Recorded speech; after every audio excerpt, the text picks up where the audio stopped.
MNTच्या विशेष मुलाखत या कार्यक्रमामध्ये आपलं सर्वांचं स्वागत. रोजच्या प्रमाणे नवीन विषयावर आपण आज चर्चा करणार आहोत. मित्रहो, विषय फार महत्त्वाचा आहे आणि तो आपल्या अर्थाशी, थोडक्यात आपल्या पैशाशी संबंधित आहे, अर्थशास्त्राशी संबंधित आहे. आपण जी काही आंदोलनं चालवतोय, डॉक्टर बाबासाहेब आंबेडकर असतील किंवा आमच्या महापुरुषांची असतील, त्यांच्या आंदोलनाचा एक आपला मुख्य धागा असतो की ते आंदोलन, तो विचार बाबासाहेबाचा सामाजिक, राजकीय, धार्मिक अशा वेगवेगळ्या विषयावर आपण चर्चा करतोय, विचार लोकांमध्ये प्रसारित करतोय आणि आंदोलन सुद्धा करतोय. मित्र हो, बाबासाहेबांचा एक महत्त्वाचा पैलू, ज्या विचाराच्या आधारावर या देशाची व्यवस्था आपल्याला एक आर्थिक सुबत्ता आपल्याला निर्माण करता येते आणि तो विचार आहे आर्थिक विचार. बाबासाहेब खरं तर अर्थतज्ञ, अर्थशास्त्राचे विद्यार्थी आणि जागतिक पटलावर बाबासाहेबांनी भारताच्या अर्थव्यवस्थेच्या संदर्भातही चर्चा केलेली आहे. द प्रॉब्लेम ऑफ रुपी या ग्रंथाच्या माध्यमातून तो सर्वांना परिचित आहे. बाबासाहेब एक जागतिक विद्वान म्हणून बाबासाहेबांनी जी मान्यता मिळवली त्यामध्ये बाबासाहेबांचं अर्थशास्त्र, समाजशास्त्र हे महत्त्वाचे घटक त्याच्यामध्ये आहेत. मित्र हो, ही चर्चा आपण यासाठी करतो आहोत की आजचं जे अर्थशास्त्र चालते आहे ते बाबासाहेबांना अपेक्षित असलेलं अर्थशास्त्र आहे का, किंवा अर्थव्यवस्था चालते आहे का, हे पाहणं फार महत्त्वाचं आहे. कारण प्रत्येकाचा संबंध हा पैशाशी येतो. पैसा नसेल, आर्थिक सुबत्ता नसेल तर एकूणच प्रगतीला फार मोठी खीळ बसते. देश आज आपण ज्या संक्रमण अवस्थेतून जाताना बघतोय, विशेषतः SC ST OBC आणि धार्मिक अल्पसंख्याक या बहुजनांचे जे काही अनंत प्रश्न आहेत, त्या प्रश्नाचं मूळ हे अर्थाशी जुळलेलं आहे, पैशाशी जुळलेलं आहे.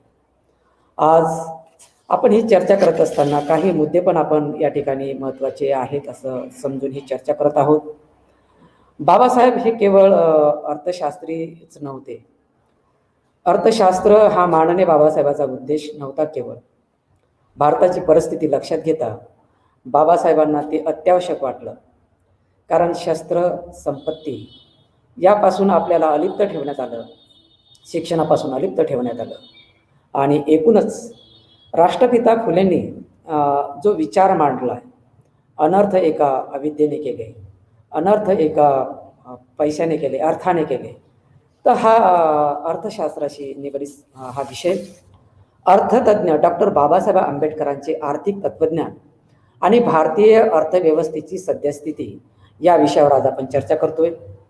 मित्र हो, भारतातील बेरोजगारी, गरिबी, भूकबळी, कुपोषण, आर्थिक असमानता, आर्थिक शोषण हे सगळे जे घटक आहेत हे बाबासाहेबांच्या अर्थशास्त्राच्या आधारावर जर आपण सोडवले तर निश्चितच याची सोडवणूक होईल आणि बाबासाहेबांना अपेक्षित असलेला जो समाज आहे तो समाज निर्माण होईल.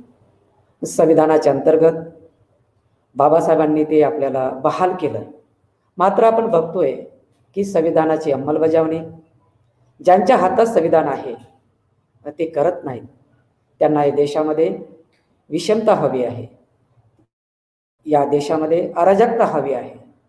त्यांनी आम्हाला गेल्या 70 वर्षात या संविधानाची अंमलबजावणी केल्यामुळे आजही आम्ही दोन वेळच्या जेवणासाठी संघर्ष करतोय. मित्रो, हे किती वर्ष आणखी करणार? समाजशास्त्र जर आपल्याला समजलं, त्याचबरोबर अर्थशास्त्र जे बाबासाहेबांना अपेक्षित होतं ते समजलं तर त्याची निश्चितच, कारण कार्यकारण सिद्धांत सांगतोय की कोणतीही जे आपल्या समोर जी काही समस्या आहे त्याचं कारण आहे, ते कारण आपण शोधलं तर निश्चितच आपल्याला मार्ग सापडेल. बाबासाहेबांच्या या विचारातून आपल्याला हा मार्ग निश्चित सापडेल. मित्र हो, ती गरज आहे लोकांपर्यंत हा विचार घेऊन जाण्यासाठी. आणि ते जर आपण करत नसू तर आपल्यासारखे कपाळकरंटे किंवा आपल्यासारखे नालायक लोक कोणी नसतील. मित्र हो, या विचारावर आज आपण चर्चा करण्यासाठी नाशिकवरून अर्थतज्ञ, समाजचिंतक आणि विश्लेषक यांना बोलावलेलं आहे.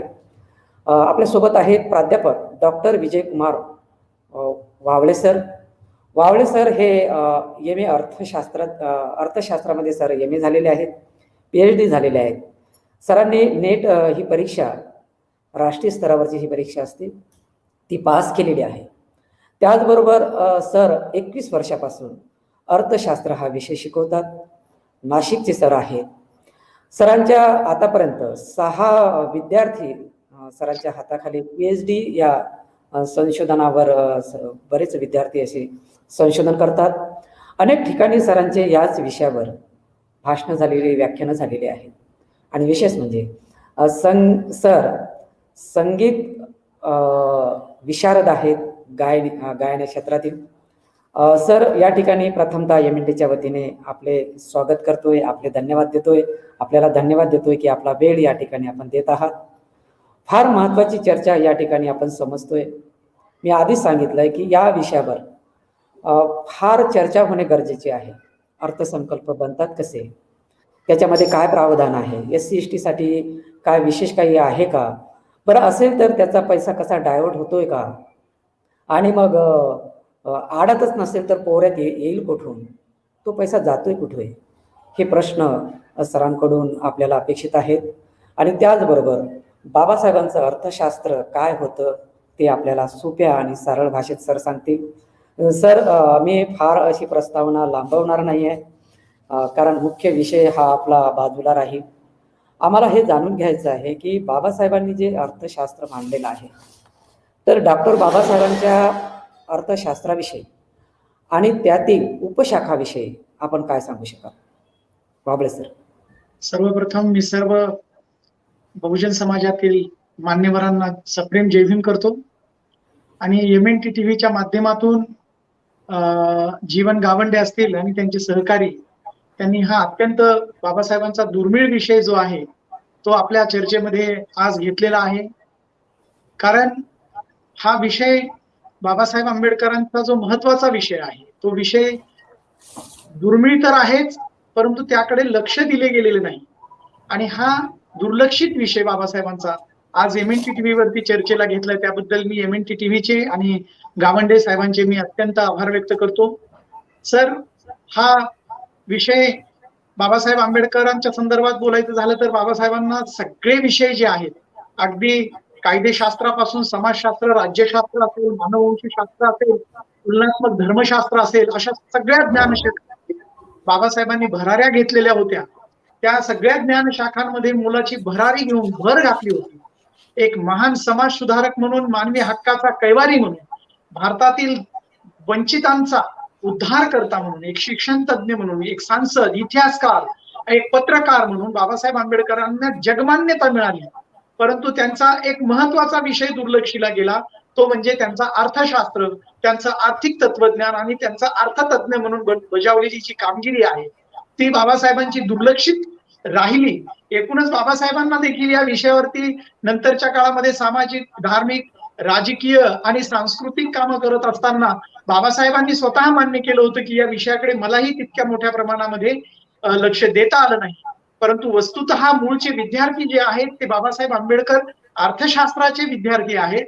बाबासाहेब आंबेडकरांनी 1915 मध्ये म्हणजे वयाच्या 24व्या वर्षी कोलंबिया विद्यापीठातून अत्यंत प्रभावीपणे MA ची डिग्री मिळवली. 1917 मध्ये बाबासाहेबांनी PhD मिळवली आणि 1921-22 मध्ये लंडन स्कूल ऑफ इकॉनॉमिक्स मधून बाबासाहेबांनी BSc इन अर्थशास्त्र, म्हणजे भारतातला एकमेव व्यक्ती आहे की जो लंडन स्कूल ऑफ इकॉनॉमिक्स मधून DSc पदवी मिळवलेला, अजूनही अर्थशास्त्रामध्ये डॉक्टर ऑफ सायन्स मिळवलेली एकही व्यक्ती नाहीये.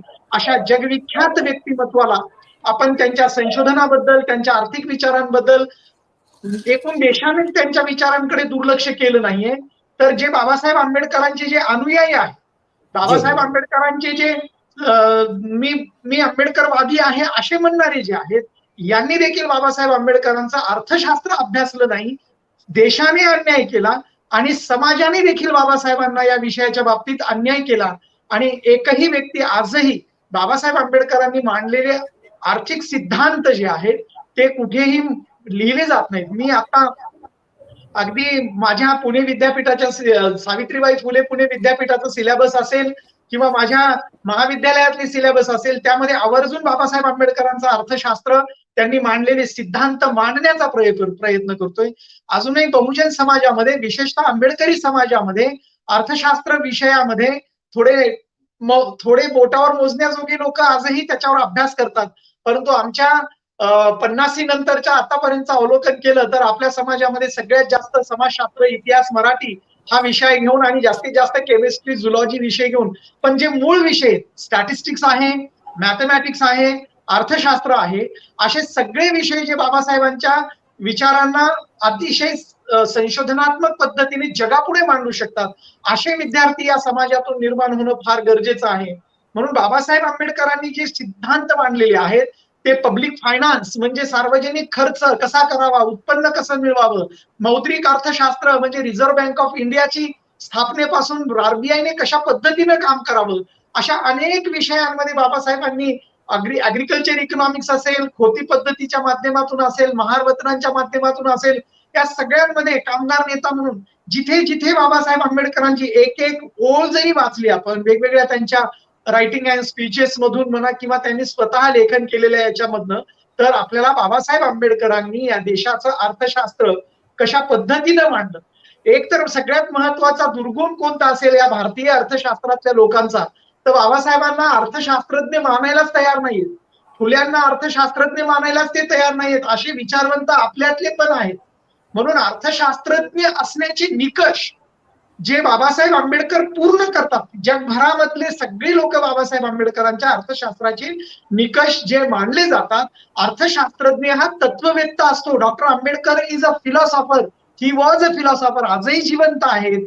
भूतकाळामध्ये आणि वर्तमान काळामध्ये जी समाज व्यवस्था आहे, जी राजकीय व्यवस्था आहे, या सगळ्यांचा अभ्यास करून समाजाच्या हिताचं व कल्याणाचा विचारधारा, कार्यक्रम देण्याची क्षमता ज्याच्यामध्ये असते तो अर्थशास्त्रज्ञ असतो. त्याचबरोबर भविष्य काळातली समाज व्यवस्था, राजकीय अर्थव्यवस्था कशी असावी आणि आर्थिक धोरण आणि कार्यक्रम कसे असावे याचं आकलन येण्याची ज्या माणसामध्ये दृष्टीपण असतं, ज्याच्या अंगी ही दृष्टी असते, ते अर्थशास्त्रज्ञ असतो. देशातील बहुजन असो किंवा बहुसंख्य असो किंवा सगळे असो, या सगळ्या समाजाला घातक ठरणारे आर्थिक धोरणं, या सगळ्या समाजाला कल्याण करणारी जी धोरणं आहेत ते शोधणं, घातक धोरणांचा शोध घेणं आणि पर्यायी व्यवस्था निर्माण करण्यासाठी नवीन आर्थिक तत्वज्ञान समाजाला देणं, तसा कार्यक्रम देणं, हे देण्याची क्षमता ही डॉक्टर बाबासाहेब आंबेडकरांमध्ये होती. त्यासाठी समाज वास्तवाचं भान त्यांच्याकडे होतं. त्याचं अचूक आकलन बाबासाहेब आंबेडकर करत होते. बाबासाहेब आंबेडकर काही साधारण विद्यापीठातला विद्यार्थी नाहीये. डॉक्टर बाबासाहेब आंबेडकर जगभरातले विद्यापीठ जे नावाजलेले आहेत, कोलंबिया विद्यापीठ असेल, लंडन स्कूल ऑफ इकॉनॉमिक्सचा किंवा बर्लिन विद्यापीठ असेल, अशा जगभरातल्या नावाजलेल्या विद्यापीठातल्या विद्यार्थ्याला भारतीय अर्थशास्त्राचे प्राध्यापक, भारतातले प्राध्यापक अर्थशास्त्रज्ञ नाहीत. कारण मुळात बाबासाहेब आंबेडकरांच्या अर्थशास्त्राविषयी एक ओळही वाचायची नाही, अभ्यासही करायचा नाही आणि म्हणायचं की अर्थशास्त्रात त्यांनी काय मांडले. अरे बाबासाहेब आंबेडकरांचं अर्थशास्त्र आणि त्यांचे सिद्धांत जर या देशाच्या आर्थिक विकासासाठी विद्यापीठांमधून जर शिकवले, रिझर्व्ह बँक ऑफ इंडिया नुसतीच म्हणायचं आरबीआय बाबासाहेबांच्या विचारांनी आली, हे अलीकडच्या काळामध्ये लोकांना कळालेलं आहे. परंतु खऱ्या अर्थाने जर बाबासाहेब आंबेडकरांचा विचार जर आपल्याला मांडायचा असेल, विचार अभिप्रेत जो आहे बाबासाहेबांना आर्थिक विकासाच्या बाबतीमध्ये, हा जर मांडायचा असेल तर बाबासाहेब अर्थशास्त्रज्ञ आहेत. आणि बाबासाहेबांनी मांडलेले आर्थिक विकासाचे, हे मी म्हणत नाहीये, हे निकष पूर्ण करत असताना सगळ्यात महत्वाचा 1915 मध्ये बाबासाहेबांनी जो ग्रंथ लिहिला, administration and finance of the East India company, this research is submitted for MA degree. ही आताची भारतातली MA डिग्री नाहीये, वस्तुनिष्ठ करायचे, घरात बसून कॉप्या करायच्या. बाबासाहेब आंबेडकरांची MA ची डिग्री ही कोलंबिया विद्यापीठामधली आहे. भारतीय अर्थव्यवस्थेवरती जर खऱ्या अर्थाने जर भारताच्या अर्थशास्त्राचा अभ्यासाचा पाया कुणी रचला असेल तर तो दादाभाई नौरोजी आणि डॉक्टर बाबासाहेब आंबेडकर. दादाभाई नौरोजींनी पॉवर्टीवर काम करत असताना ड्रेन थेअरी मांडली. हा ड्रेन थेअरीचा सिद्धांत जेव्हा, निस्सरणचा सिद्धांत जेव्हा मांडला, झिरपणारा सिद्धांत मांडला, त्याच्याही पलीकडे जाऊन बाबासाहेबांचं अर्थशास्त्र आहे. बाबासाहेबांनी दाखवून दिलं, बाबासाहेबांनी आपल्या बौद्ध समाजासाठी किंवा महारांसाठी किंवा शेड्यूल कास्टसाठी ओबीसी साठी अर्थशास्त्र नाही म्हणलं, या देशाच्या आर्थिक आणि सामाजिक विकासासाठी डॉक्टर बाबासाहेब आंबेडकरांनी 1915 पासून काम केलं होतं, ज्या वेळेला स्वातंत्र्याचं वारं सुद्धा या देशाला माहित नव्हतं.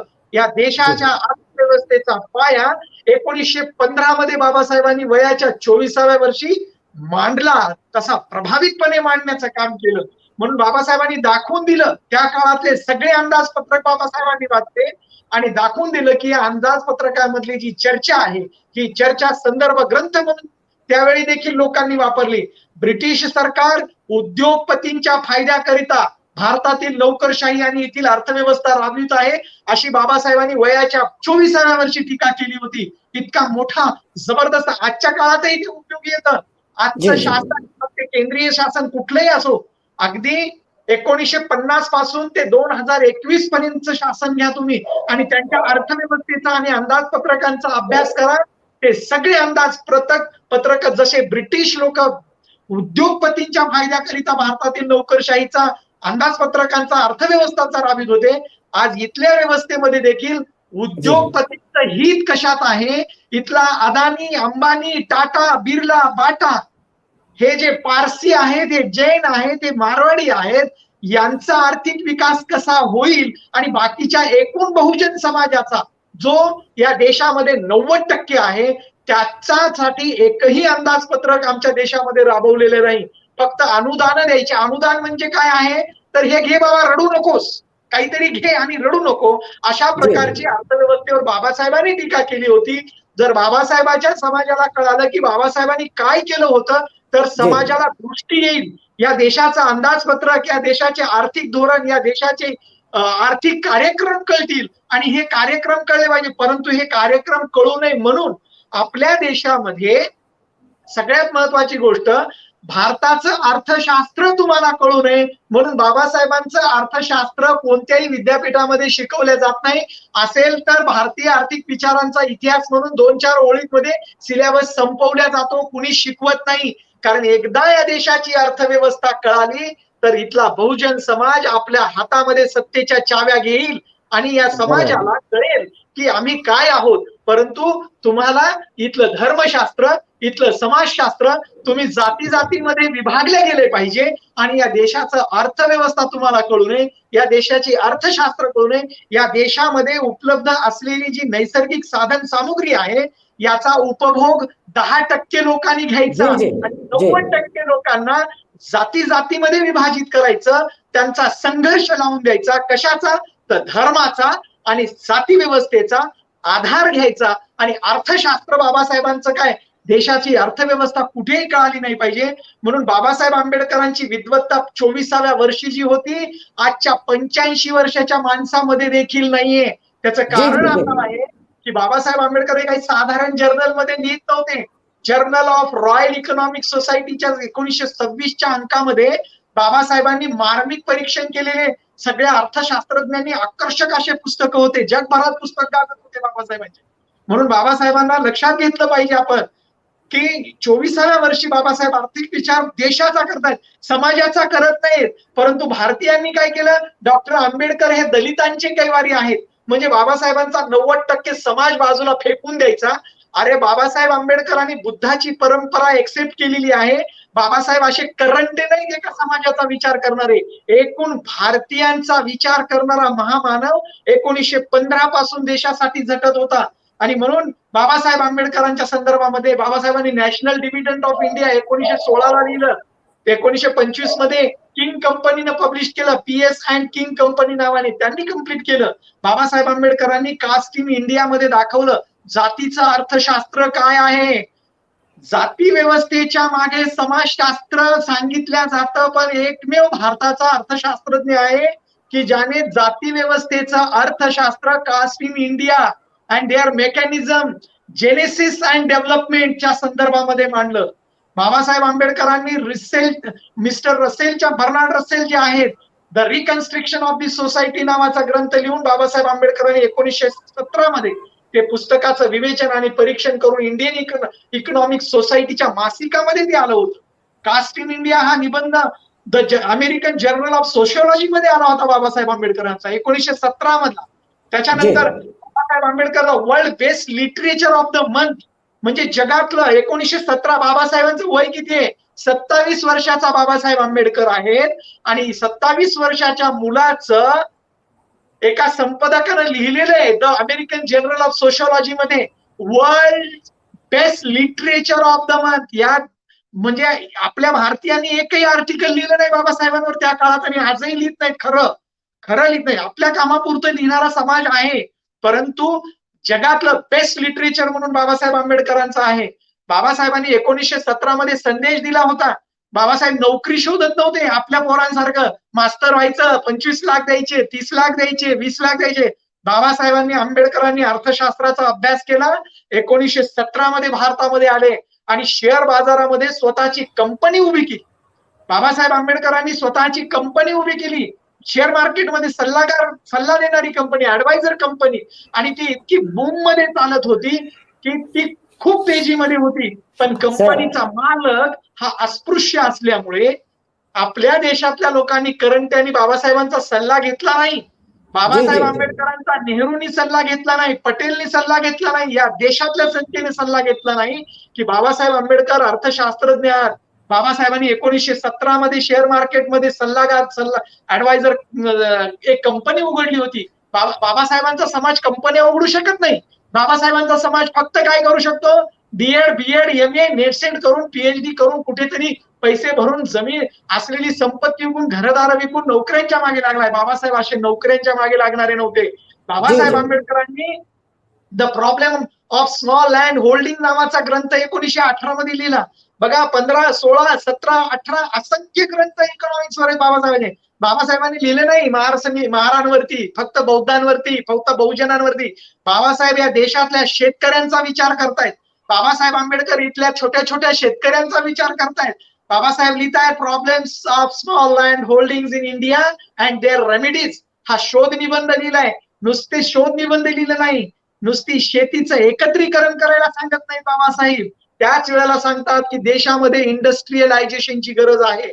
त्याच वेळेला सांगतात औद्योगिकरण जोपर्यंत होत नाही तोपर्यंत कृषी विकास होणं शक्य नाही, आणि कृषी विकास जोपर्यंत होत नाही तोपर्यंत औद्योगिक विकास होणं शक्य नाही. म्हणून या दोन्ही क्षेत्रांचा विकास झाला पाहिजे. 1918 मध्ये बाबासाहेब सांगतात. आजही या देशातल्या सरकारला कळत नाहीये. फक्त शेतकऱ्यांना अनुदान द्यायचे, शेतकऱ्यांचे कर्ज माफ करायचे आणि शेतकऱ्यांना 2,000 कोटी 5,000 कोटी 7,000 कोटी दिले की शेतकरी शांत होतात. त्यांची चळवळ फक्त इथेच. परंतु एक minute, provisional decentralisation empirical finance in India, बाबासाहेबांच्या नुसत्या पुस्तकांची यादी माहीत सांगतोय मी. बाबासाहेबांचं अर्थशास्त्र तर वाचायला आणि समजून घ्यायला एक दिवसात शक्य नाही, पण बाबासाहेबांच्या एक एक पुस्तकाचा अभ्यास आपल्या समाजाने, एकूण या देशातल्या बहुजन समाजाने, या देशातल्या मूळ भारतीयाने मूळ विषयामध्ये आपण अभ्यास केला पाहिजे. आणि म्हणून त्यांना 1921 मध्ये MSc पदवी मिळाली होती. या पदवीच्या संदर्भामध्ये देखील आपण विचार केला पाहिजे.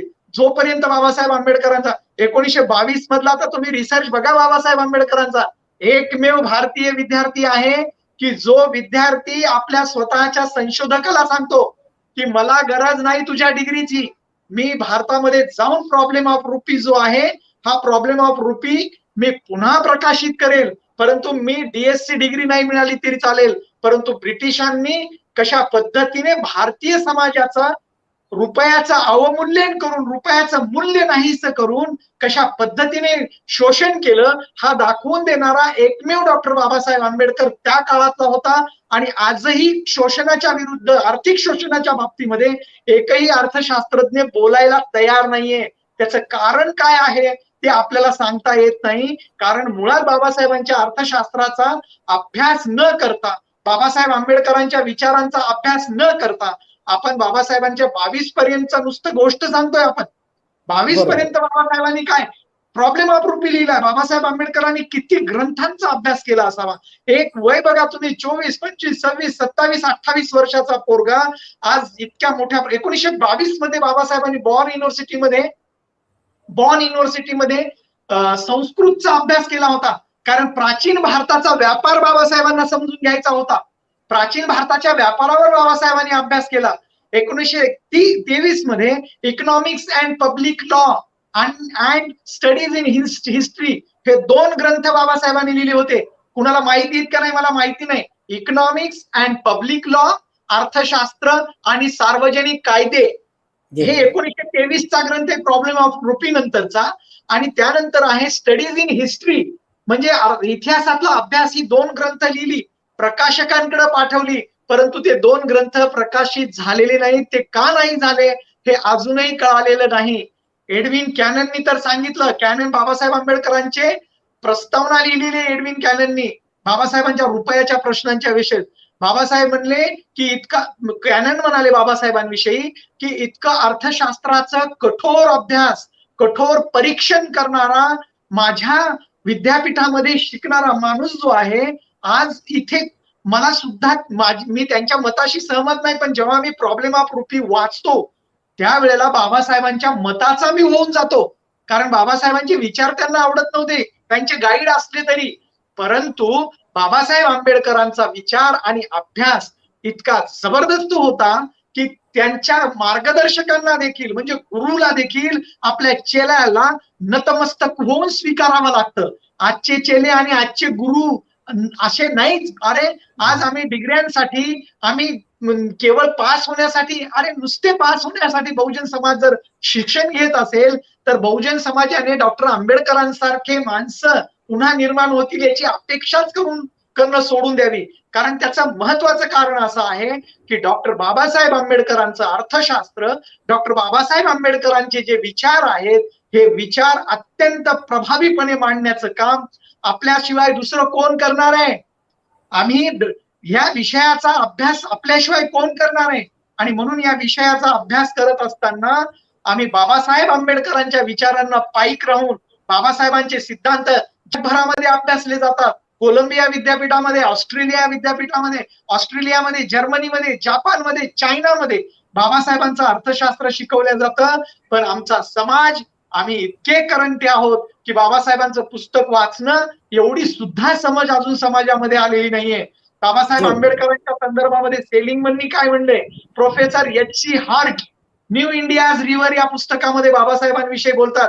आपल्याला माहिती आहे की बाबासाहेब आंबेडकरांचं कॉन्ट्रीब्युशन जलनीतीमध्ये, विद्युत नीतीमध्ये, सगळ्या धोरणांमध्ये, परंतु बाबासाहेब आंबेडकरचा समाज तर त्यांना ग्रेट म्हणेलच, पण professor H C. Hart, professor Cannon, professor Seligman, हे सगळी लोक बघा तुम्ही, बर्नार्ड रसेल, ही सगळी जागतिक कीर्तीची माणसं काय म्हणतात ते महत्वाचे बाबासाहेबांविषयी आणि बाबासाहेबांच्या विचारांविषयी. म्हणून बाबासाहेब आंबेडकरांनी जे काम केलेले, नवी गाडगिळांनी बाबासाहेबांचं त्या काळामध्ये खूप मोठं कौतुक केलंय. C.H. भाभांनी बाबासाहेबांच्या संदर्भामध्ये खूप काम केलं.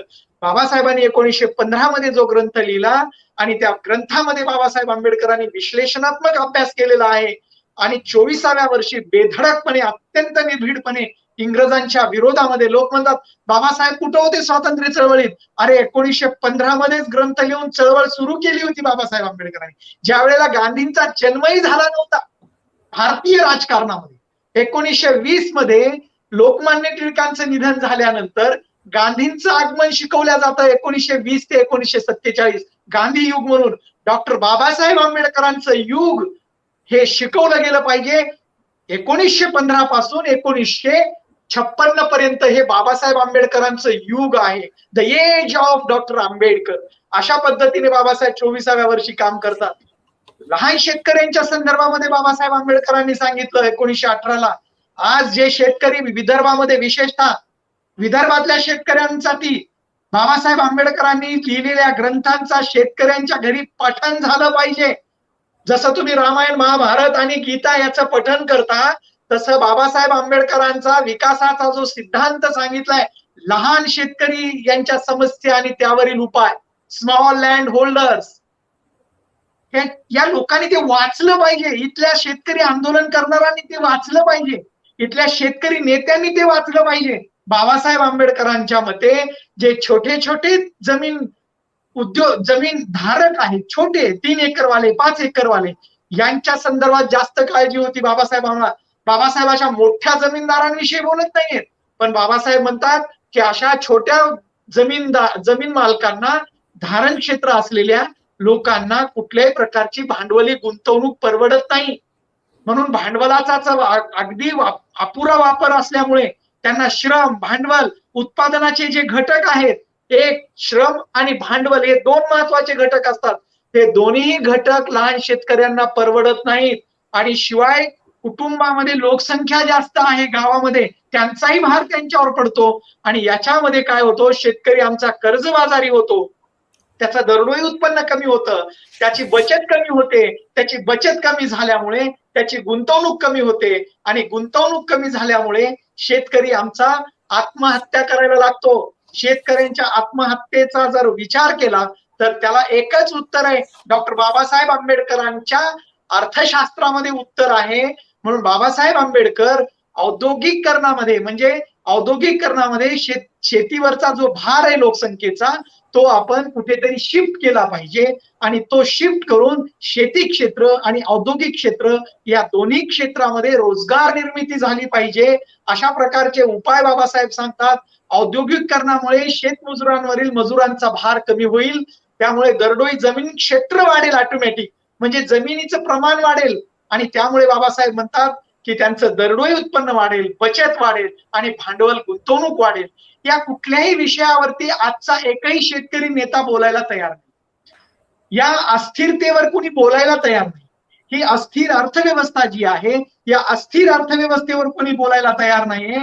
आणि म्हणून अशा प्रकारचा अर्थशास्त्रज्ञांनी जे विचार मांडले त्याच्यावर कोणी बोलायला तयार नाहीये. आर्थर लोविस असेल किंवा नर्क्स असेल, या अर्थशास्त्रज्ञांनी म्हणजे नर्क्स असेल, आर्थर लोविस, या सगळ्या अर्थशास्त्रज्ञांनी मांडलेत विचार. परंतु डॉक्टर आंबेडकरांनी त्यांच्या अगोदर हे सगळे विचार मांडलेले आहेत. हे विचार मांडले असताना शेतकऱ्यांचं दारिद्र्य कसं दूर होईल, त्यांच्या पोटापाण्याची सोय कशी होईल, त्यांना उद्योगधंदे कसे सुरू करता येतील, ही सरकारची महत्वाची भूमिका आहे. आजच्या सरकारची भूमिका काय आहे, असलेले उद्योग विकून टाका, ज्या मिळेल त्या भावामध्ये उद्योग विकायचे आणि मस्तपणे मोठ्या मोठ्या उद्योगपतींना जास्त मोठं करायचं. अशा प्रकारची अर्थव्यवस्था.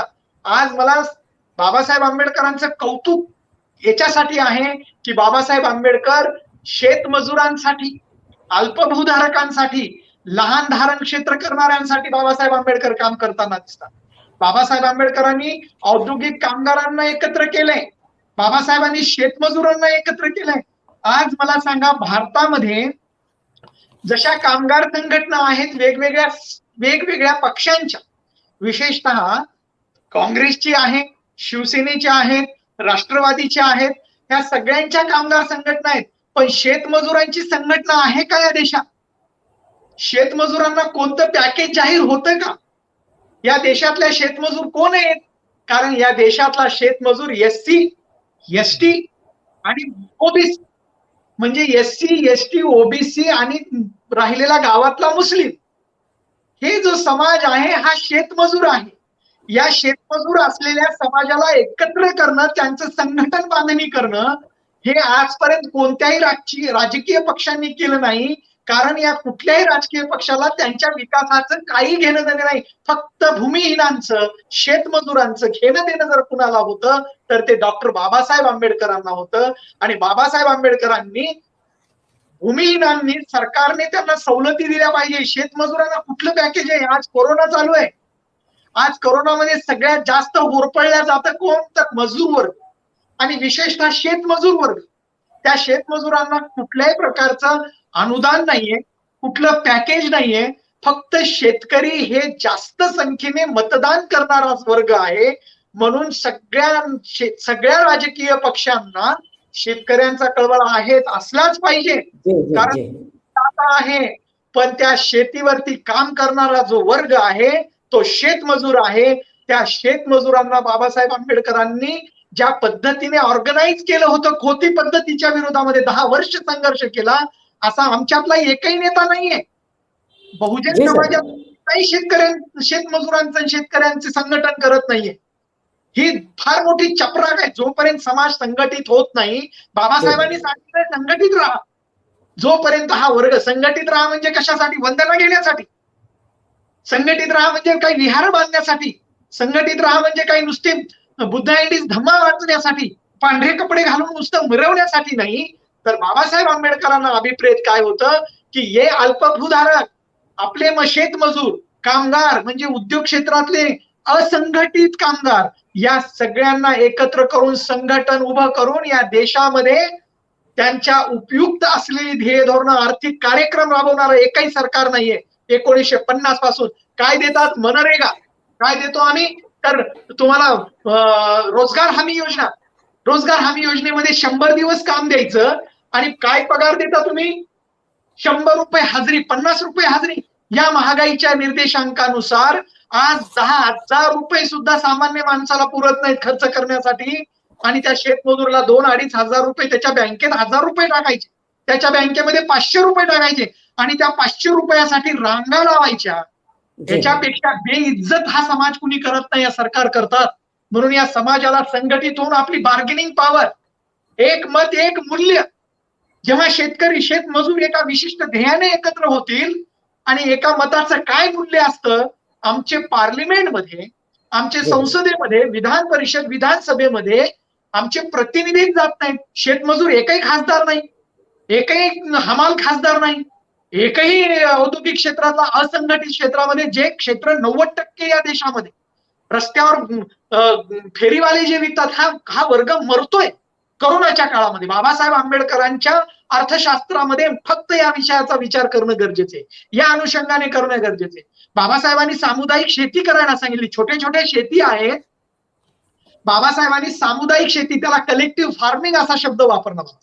ही कलेक्टिव्ह फार्मिंग करायला सांगितली. पण मला सांगा, कलेक्टिव्ह फार्मिंग, भावाला भाऊ विचारत नाही. आज देशामध्ये भाऊ भावाला जर एकत्र विचारत नसेल तर शेतकरी शेतमजूर छोटे छोटे एकत्र येतील कसे? म्हणून बहुजन समाजाची चळवळ कोणती पाहिजे? तर ग्रामीण भागामध्ये जो छोटा शेतकरी आहे, जो मजुरी करतो, ज्याच्या नावावर 1 एकर आहे, अर्धा एकर जमीन आहे, अशांना बौद्ध समाज असेल, मूळ निवासी असेल, कुठलंही नाव घ्या, आंबेडकरवादी घ्या किंवा कुठलेही वादी घ्या, हा वादाचा प्रश्न नाहीये. अशा समाजाची जमीन एकत्र करून बाबासाहेबांचे जो मॉडेल आहे सामुदायिक शेतीचं, हे सामुदायिक शेतीचं मॉडेल शिकवण्यासाठी नाहीये. बाबासाहेब आंबेडकरांचं अर्थशास्त्र जगण्यासाठी आहे आणि आपलं स्टँडर्ड ऑफ लिव्हिंग उंचावण्यासाठी आहे, मोठं होण्यासाठी आहे. बाबासाहेब आंबेडकरांचा विचार हा नुसता अकॅडमिक लोकांना शिकवण्यासाठी नाहीये, नुसतंच कुलगुरू होणं आणि विद्यापीठांमधले मोठे मोठे पद भूषवण्यासाठी नाहीये. बाबासाहेब आंबेडकरांचे मॉडेल जे आहेत, सामुदायिक शेती असेल, लहान शेतकऱ्यांचे प्रश्न समजून घेण्यासाठी बाबासाहेबांनी सगळं करून ठेवलंय. या सगळ्या शेतकऱ्यांना एकत्र करणं, छोट्या छोट्या, आणि त्यांच्या सोबत काम करणं. जोपर्यंत या देशातला सामान्य माणूस, त्याचं स्टँडर्ड ऑफ लिव्हिंग वाढणार नाही, त्याचं दरडोई उत्पन्न वाढणार नाही, त्याचं जोपर्यंत त्याची जीवनमान उंचावणार नाही, तोपर्यंत तो कुठल्या चळवळीत येऊ शकत नाही. त्याच्या पोटा पाण्याचा प्रश्न जोपर्यंत सुटत नाही, आणि पोटा पाण्याचा प्रश्न सोडवायचा असेल तर एक मॉडेल म्हणून सामुदायिक शेती आपल्या ग्रामीण भागात बौद्धांनी तरी करावी, शेड्यूल ट्राईबने तरी करावी. त्याशिवाय आपल्या देशाचा विकास, आणि सर्व देशाचा विकास म्हणजे अदानी अंबानीचा नाही, शेअर मार्केट मधल्या लोकांचा नाही, या देशाचा असंघटित कामगार आणि या देशामध्ये अस्तित्वात असलेला जो औद्योगिक क्षेत्रामध्ये काम करतो, तिथं तर परमनंट कुणालाच केलं जात नाही. ठेकेदारी आणली आता, जिकडे तिकडे ठेकेदार आहे, जिकडे तिकडे तुम्हाला नोकरी कुणी परमनंट देणार नाही उद्योग क्षेत्रामध्ये, कारण तुम्ही संघटित व्हाल आणि संघर्ष कराल. म्हणून बाबासाहेब आंबेडकरांच्या विचारांना संपुष्टात आणण्यासाठी या देशामध्ये 1950 पासून ते आजपर्यंत सगळ्या सरकारांनी तेच केलेलं आहे. एकच सरकाराला नाव येत नाही. 1991 मध्ये नवीन आर्थिक धोरण स्वीकारलं, ज्याला आपण खौजा धोरण म्हणतो. पण 91 मध्ये का स्वीकारलं? कारण बाबासाहेब आंबेडकरांची जन्मशताब्दी आहे. बाबासाहेब एकीकडे राज्य समाजवाद सांगतात, म्हणजे या देशामधल्या वेगवेगळ्या मूलभूत उद्योगांचं राष्ट्रीयकरण करायला सांगतात. बाबासाहेब सांगतात LICचं राष्ट्रीयकरण झालं पाहिजे, बाबासाहेब सांगतात बँकांचं राष्ट्रीयकरण झालं पाहिजे, बाबासाहेब सांगतात जमिनीचं राष्ट्रीयकरण झालं पाहिजे. सरकारची मूलभूत उद्योगांमध्ये सरकारने मूलभूतपणे आपली भूमिका निभावली पाहिजे, आणि बाबासाहेबांसाठी खाजगी क्षेत्र सुद्धा असलं पाहिजे. म्हणून बाबासाहेबांनी मिश्र अर्थव्यवस्था या देशाला दिली होती. म्हणजे मूलभूत उद्योग शेती, सरकारचे उद्योग या देशातल्या गरीब लोकांना सांभाळतील, आणि खाजगी क्षेत्रातले लोक ज्यांच्यामध्ये दम आहे असे लोक आपला विकास करतील आणि त्याचेही देशाला फळं मिळतील. पण या सर्वसामान्यासाठी कल्याणकारी स्टेट आपण ज्याला म्हणतो, आपण म्हणतो की हे वेलफेअर स्टेट आहे. म्हणजे काय आहे तर हे वेलफेअर स्टेट या देशातला 90% गरीब वर्ग जो आहे तो कोणत्याही समाजातला असो, तो ब्राह्मण असो का तो मुस्लिम असो किंवा कुठलाही असो, या सगळ्या समाजाला या मूलभूत उद्योगाने तारलं पाहिजे. पण 1991 मध्ये बाबासाहेबांच्या जन्मशताब्दीच्या वर्षी आपल्या देशाने हे सगळे उद्योग निर्गुंतवणूक करण्याचं धोरण स्वीकारलं.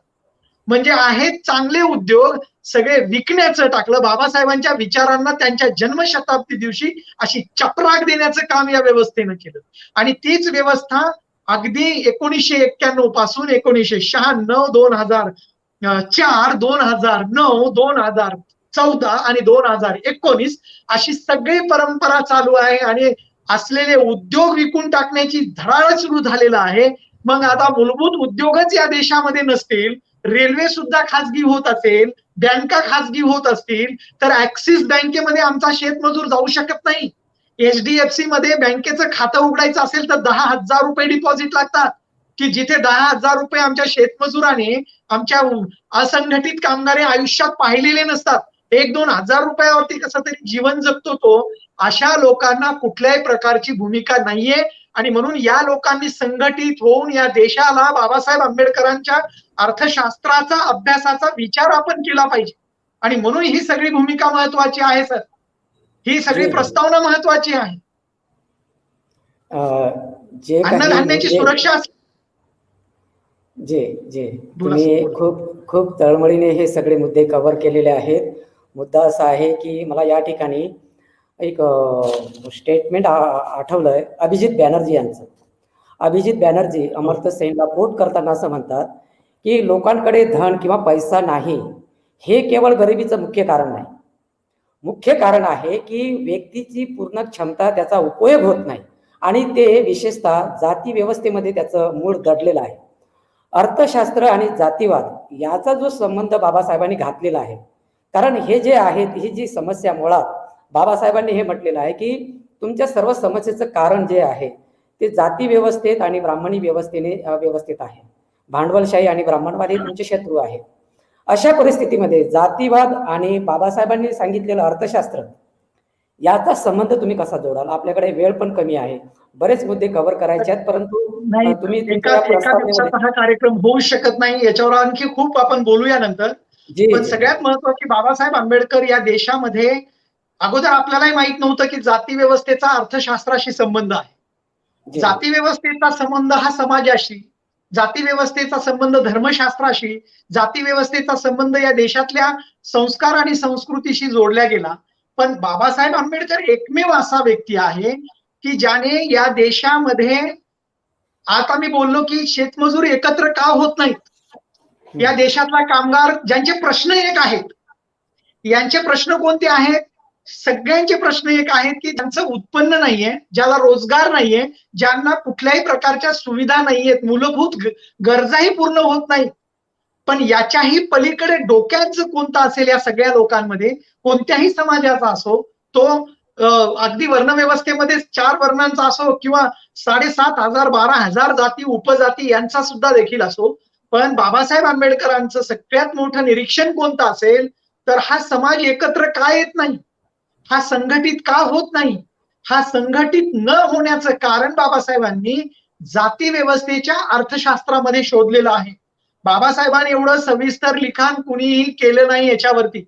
आर्थिक बाजूचा जर आपण अभ्यास केला, सगळ्यांनी सामाजिक, सांस्कृतिक, धार्मिक बाजूंचा, राजकीय बाजूंचा अभ्यास केला, परंतु बाबासाहेब आंबेडकर काय म्हणतात माहितीये का? जाती व्यवस्था म्हणजे विभाजनाचं अर्थशास्त्र आहे. जाती व्यवस्था म्हणजे स्वतंत्रपणे उत्पादन आणि विभाजनाचं अर्थशास्त्र आहे.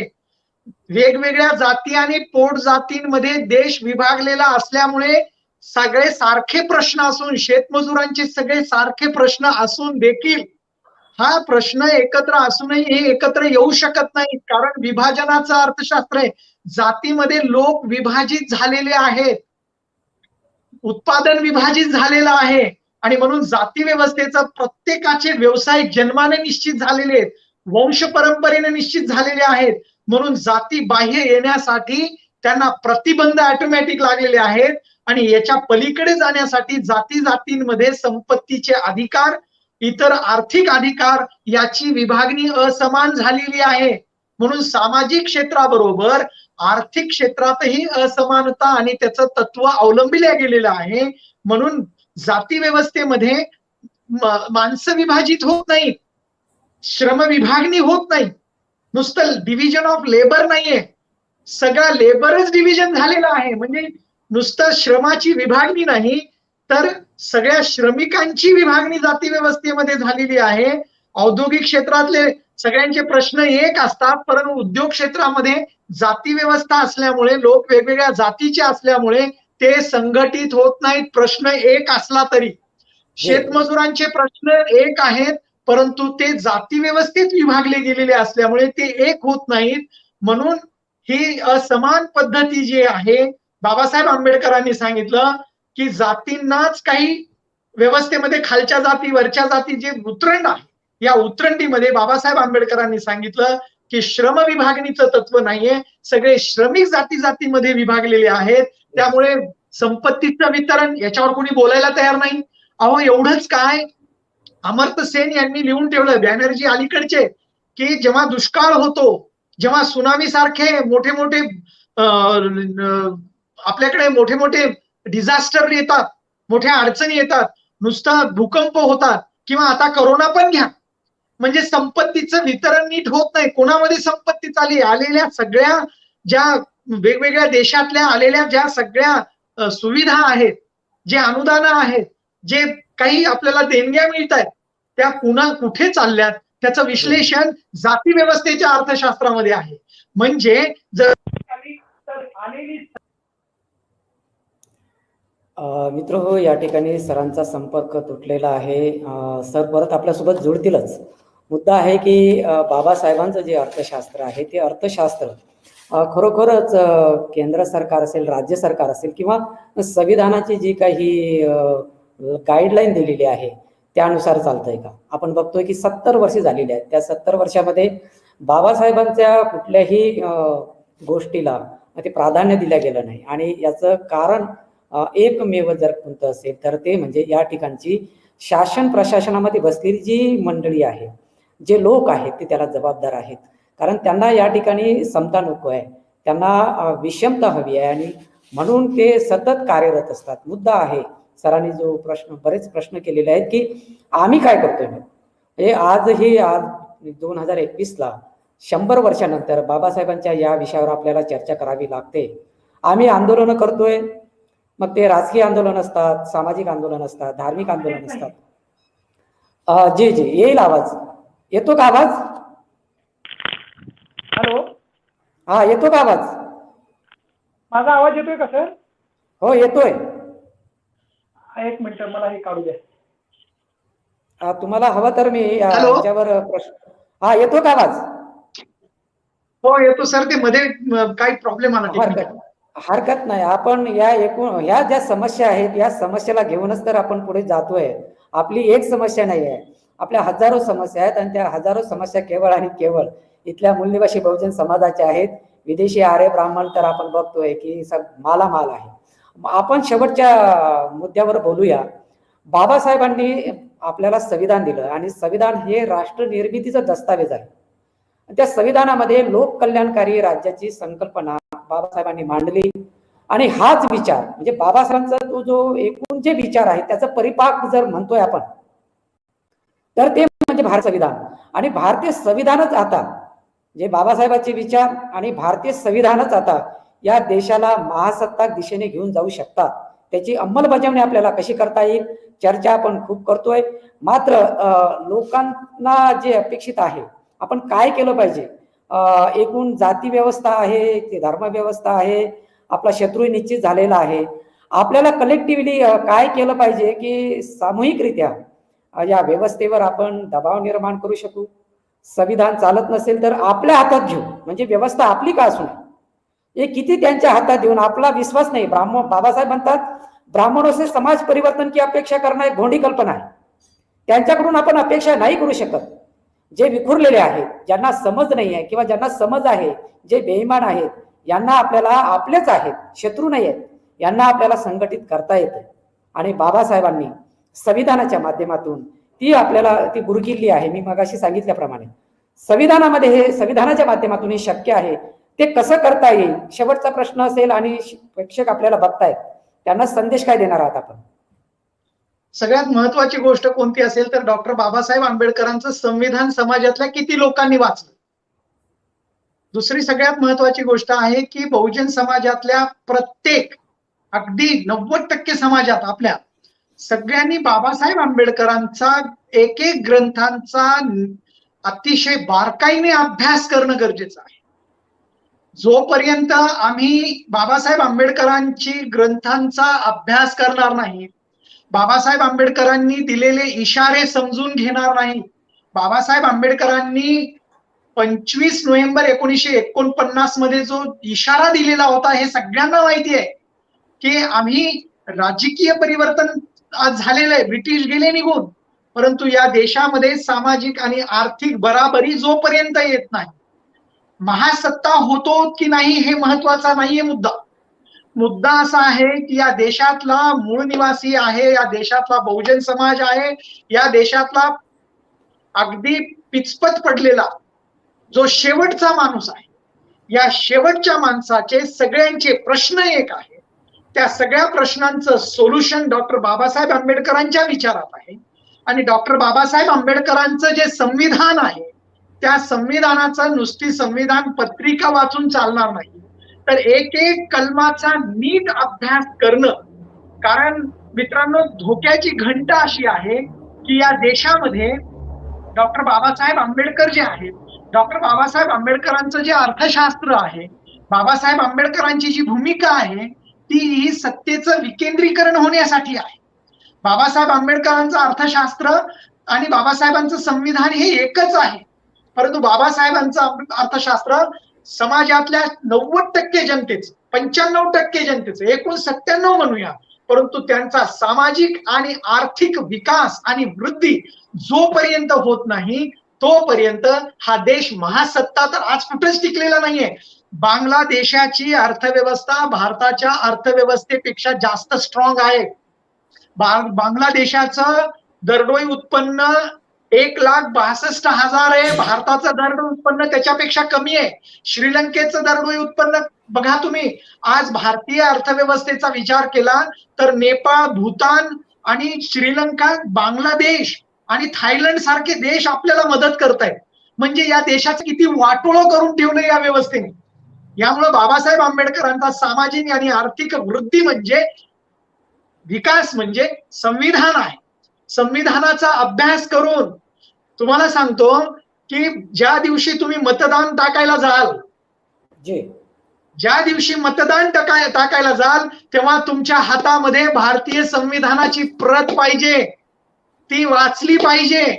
आणि ती वाचून कुणाची जात आणि धर्म न पाहता जर तुम्ही भारतीय संविधानाची प्रत समोर ठेवली, बाबासाहेबांचा फोटो समोर ठेवला आणि तो अधिकार जो दिलेला आहे तो अधिकार जर नीट उपयोगात आणला तर या देशाचे खऱ्या अर्थाने 99% लोक, 97% काय असतील, बहुजन समाज म्हणा, त्याला मूळ निवासी म्हणा, परंतु या सगळ्याच असंघटित क्षेत्रातले असो, शेतकरी असो, शेतमजूर असो, यांचा विकास झाल्याशिवाय राहणार नाही.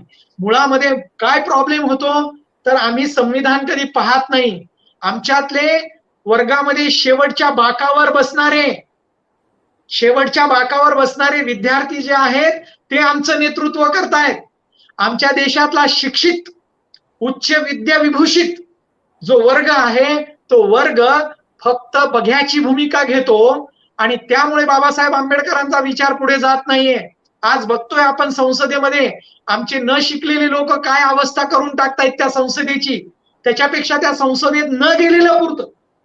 आणि म्हणून बाबासाहेब आंबेडकरांचं संविधान, बाबासाहेब आंबेडकरांनी दिलेले इशारे, बाबासाहेब आंबेडकरांचा आर्थिक सामाजिक विकासाचा विचार हा डोक्यामध्ये जोपर्यंत बसत नाही या देशातल्या बहुजन, आणि तो वाचल्याशिवाय नाही बसू शकत, अभ्यास केल्याशिवाय बसू शकत नाही.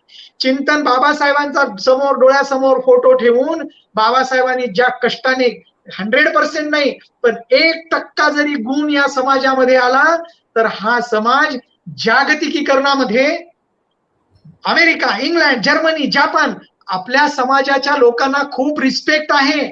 जिथे जिथे जाऊन तुम्ही म्हणालात मी आंबेडकरवादी आहे, जापान, अमेरिकेमध्ये तुमचं स्वागत आहे. पण शिक्षण कुणी घ्यायचं?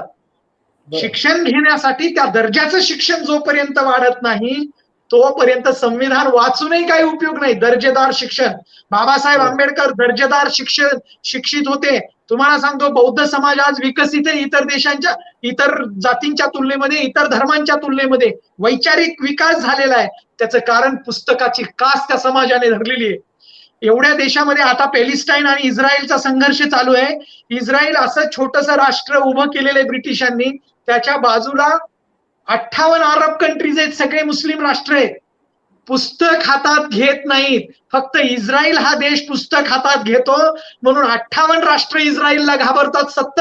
70 लाख लोकसंख्या असलेला इस्रायल आहे. पण विज्ञान, तंत्रज्ञान आणि अभ्यासाच्या जोरावरती हजारो वर्षाची परंपरा नस्तनाबूत करता येऊ शकते. अन्यथा त्याच्याशिवाय काहीच करता येत नाही. तुम्ही अभ्यास न करता चळवळ करू शकत नाही. तुम्ही अभ्यास न करता संसदेत जाऊन काय भाषा मारायच्या का तिथे, का कविता म्हणायच्या, का फक्त पोएम दाखवायच्या, लोकांचं हसू करून घेणार आहेत का? अभ्यासू नेतृत्व पुढे आलं पाहिजे. आपण लक्षात घेतलं पाहिजे की आपल्यातले अशिक्षित जे त्यांना नेतृत्व करायला देऊ नका. आपल्यातले शिकलेल्या माणसांना नेतृत्व कसं करता येईल असं संघटित मोठं करून आपण मोठं होणं गरजेचं आहे. अशा प्रकारची भूमिका आपण करणं गरजेचं आहे. अन्यथा ह्या चळवळी येतात, वाऱ्यासारख्या नष्ट होतात. आमची सुरुवात खूप चांगली होते, परंतु त्याचं अंतिम ध्येय आपल्यामध्ये बाबासाहेबांनी सांगितलं होतं की शेवटच्या श्वासापर्यंत संघर्ष करावा लागतो. 1915 ते 1956 पर्यंत एवढे वर्ष जेव्हा काम केलं तेव्हा बाबासाहेबांना हाती काहीतरी लागलं.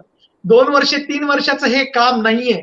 आपले शत्रू, आपण त्यांना शत्रू म्हणत नाही, आपण त्यांना प्रतिस्पर्धक म्हणूया. आपले प्रतिस्पर्धक हे बलाढ्य आहेत. त्यांनी संपत्तीचं केंद्रीकरण केलेलं आहे.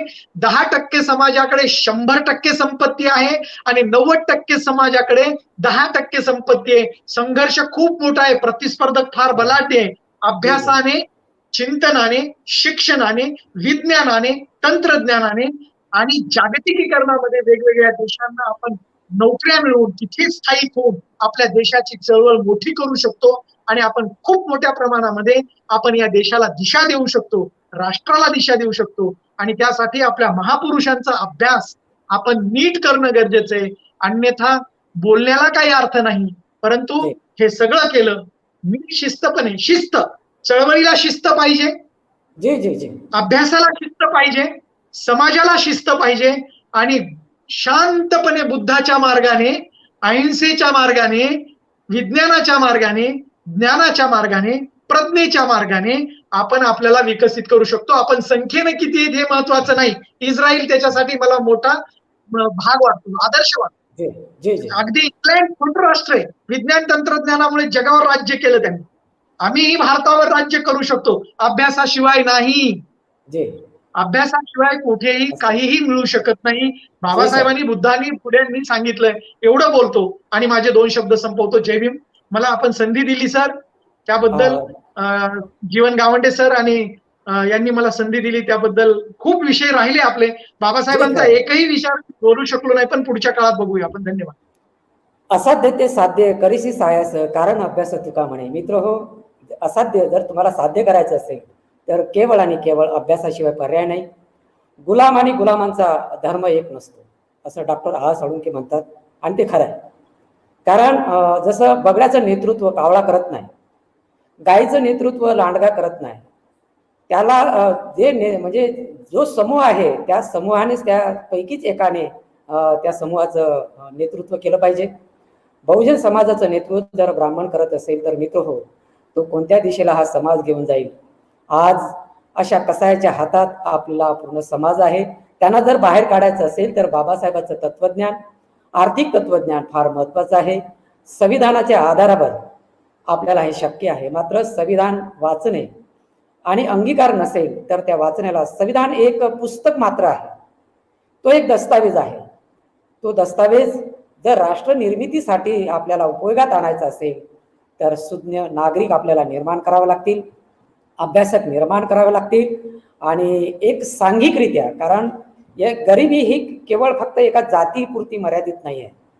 जातीमुळे गरिबी निर्माण झाली हे खरं जरी असलं तरी संपूर्ण देशामध्ये जवळपास 6,500 जाती आहेत. त्या 6,500 जाती गरीब आहेत आणि त्याचं मुख्य कारण इथली ब्राह्मणी व्यवस्था आहे. ब्राह्मणी व्यवस्था जोपर्यंत असेल तोपर्यंत तुमचा आमचा विकास नाही आहे. ही व्यवस्था उद्ध्वस्त करायची असेल तर त्यासाठी बाबासाहेबांचे विचार, राष्ट्रपिता फुलेंचे विचार, एकूण आमचे जे महानायक नायिका आहेत त्यांचे विचार महत्त्वाचे आहेत. सध्या तरी आपण संविधानाच्या आधारावर याचा आपल्याला या मार्गाने आपल्याला जाऊन ही व्यवस्था उलथून टाकता येऊ शकते. त्यासाठी गरज आहे सामूहिक लढ्याची. वावळे सर या ठिकाणी आलात, तुमची तळमळ ही आपल्या बोलण्यातून आम्हाला दिसून आलीच. खरोखर पोट तिडकीने आपण हा विषय मांडलाय. विषय फार भक्कम आहे, परंतु आपल्याकडे वेळेची मर्यादा आहे. ती वेळेची मर्यादा आपल्याला लक्षात घ्यावीच लागेल. परत एकदा आपण कधीतरी भेटूया, वेगळा मुद्दा, त्या मुद्द्यावरच आपण चर्चा करूया. परत एकदा MNTच्या वतीने आपले आभार व्यक्त करतोय आणि धन्यवाद देतोय प्रेक्षकांना की त्यांनीही भरभरून या विषयाच्या अनुषंगाने इथे उपस्थिती दर्शवून भरपूर अशा प्रतिक्रिया दिलेल्या आहेत. तुम्हा सर्वांचे परत एकदा आभार व्यक्त करतोय आणि आजची ही चर्चा याच ठिकाणी संपली असं घोषित करतोय. मित्र हो, रोजच्या प्रमाणे आपण 8:30 वाजता वेगळ्या विषयावर चर्चा करतोय आणि आजचा विषय फार इंटरेस्टिंग आहे, फार महत्त्वाचा आहे. इंटरेस्टिंग म्हटल्यापेक्षा कारण आपण बघतोय की मंदिरामध्ये जे काही संपत्ती आहे त्या संपत्तीची विल्हेवाट कोण लावतंय, त्या तो पैसा जातोय कुठे, तो जर लोकांच्या उपयोगात येत नसेल तर त्या पैशाचं करायचं काय, हा प्रश्न या ठिकाणी आपल्याला पडलेला आहे. आज आपण धार्मिक संस्थानों में पड़ा दान क्या आपदा परिस्थिती में उपयोग में लाना चाहिए, हा प्रश्न आपण केलेला आहे. या विषयावर समाजचिंतक, गाढे अभ्यासक डॉक्टर राजेंद्र कुंभार सर आपल्यासोबत असतील. तेव्हा 8:30 वाजताची चर्चा आपण आवर्जून बघा आणि ही जास्तीत जास्त जी लिंक असते, जास्तीत जास्त हा व्हिडिओ असतो लोकांपर्यंत शेअर करा. MNTचा उद्देशच हा आहे की लोकांपर्यंत विचार गेले तर विचारामध्ये परिवर्तन होईल आणि परिवर्तन झालं तर लोक आंदोलित होतील, आंदोलन करतील. आंदोलन करणे ही काळाची गरज आहे. हीच या ठिकाणी मी आपणाकडून अपेक्षा करतोय आणि ही चर्चा याच ठिकाणी परत एकदा संपली असं घोषित करतोय. धन्यवाद.